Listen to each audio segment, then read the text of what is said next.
Hey guys, so I wanted to experiment. I've always kind of wondered how people show their work on their computer while recording, so I wanted to experiment with this and work through a Ruby problem that I usually have problems with, that I always seem to have trouble on these. So I just wanted to do a quick little video just to try it out, see how it works. So right now we are learning Ruby at Launch School. Well, for me, it's a self-paced school. I'm in the very beginning course. It's called 101, and we learn Ruby from the bottom up.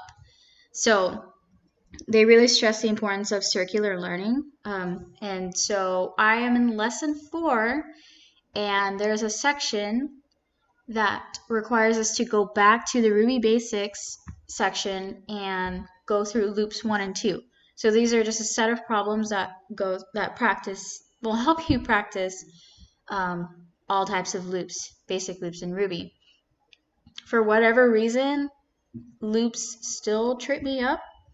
I am not too sure why, and I would like to figure out why sooner rather than later. So I wanted to kind of record myself and look at myself and see how I do, if I seem focused enough or if I seem out all over the place, and have maybe another student kind of critique me and maybe walk me through just loops in general. Maybe hearing it from someone else instead of reading it all the time will help it to click in my head. So here we go. It shouldn't take too long, so I'm just gonna copy that and put it in there. This problem is called print while, and it says, using a while loop, print 5 random numbers between 0 and 99. The code below shows an example of how to begin solving this exercise. So they have the code right here, and the expected output is just 5 random numbers on their own line. So let's see.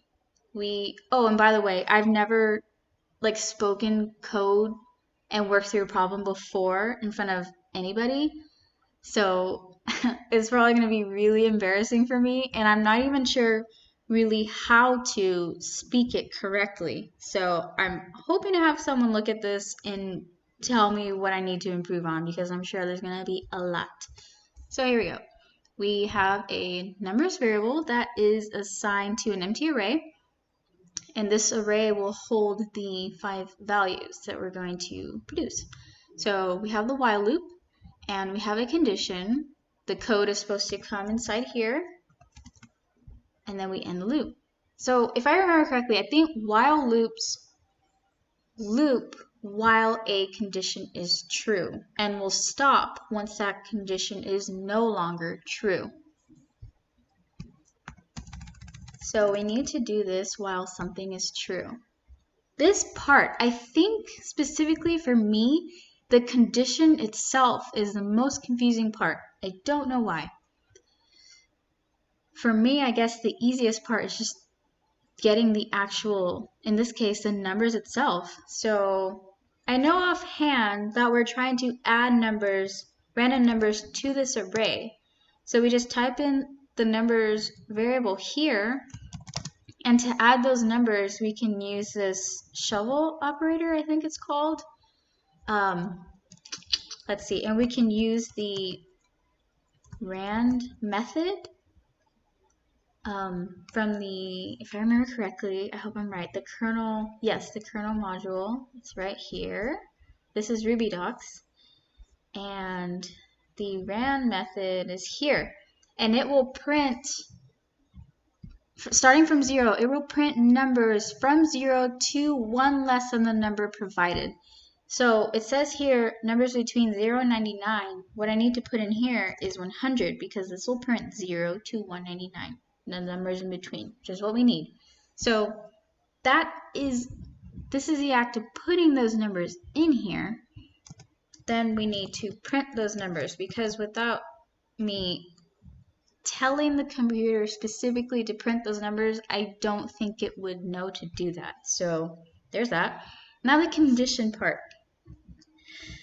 I wish there was an easier way for me to remember, I guess, how to go about figuring out what the condition is. So it says here, print 5 random numbers. Let's see. So we need to loop while the size of the array, I know that because we can just do numbers.size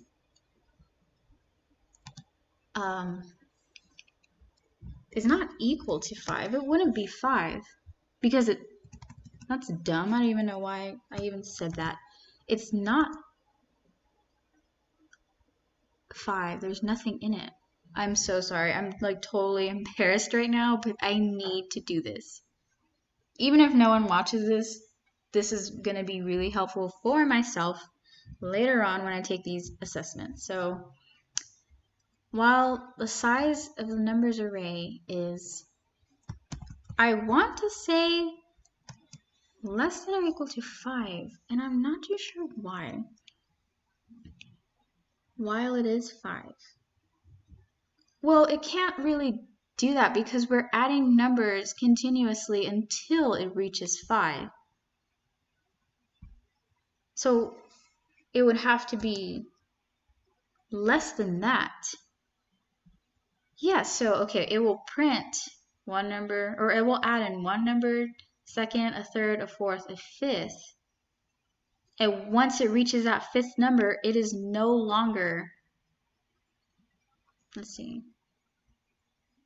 Yeah, that is the condition that we need to have, the 5 random numbers. When it gets any higher than that, then that's it. We have to break out of it. So it will then add, it will just hold those 5 numbers, and that's all we need. So let me save that, and let me try to see if this works.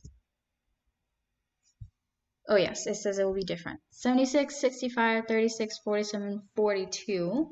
Those are 5 random numbers. Let's do it again. 48, 96, 54, 53, 22, 89, 50. Okay, so try this 3 times, now 4 times. 5, 5.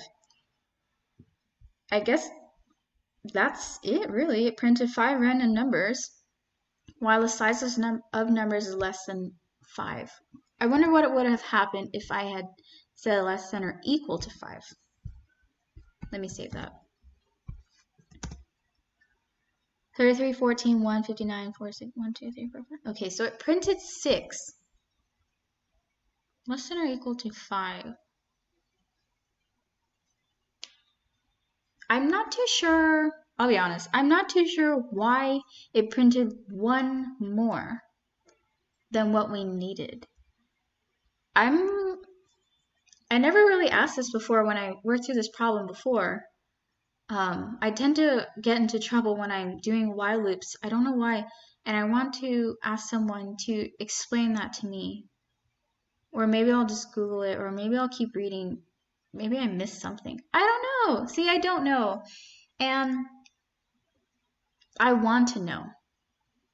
I think doing this will help me to figure out what my gaps are, I guess, the gaps in my knowledge, if I do this enough times. So that's it. I think, let me see. Kernel does a nice job returning random number. Oh, this is my little experiment. So I pretty much had kind of the same thing that they were doing. Should be trivial. See, for some reason, it's not trivial to me at this point. I think the conditions part still trips me up. Maybe not so getting the expected output, but the conditions. I don't know why. So I will have a study session with a student pretty soon, and I'm going to have to tell them exactly what I'm having trouble with and try not to feel like a total fool.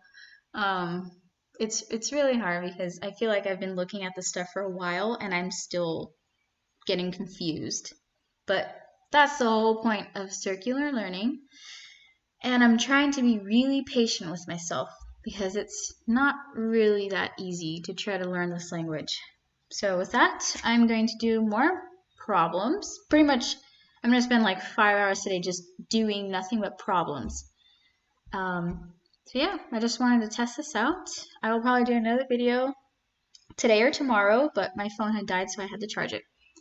Anyway, that's it. Thank you for watching.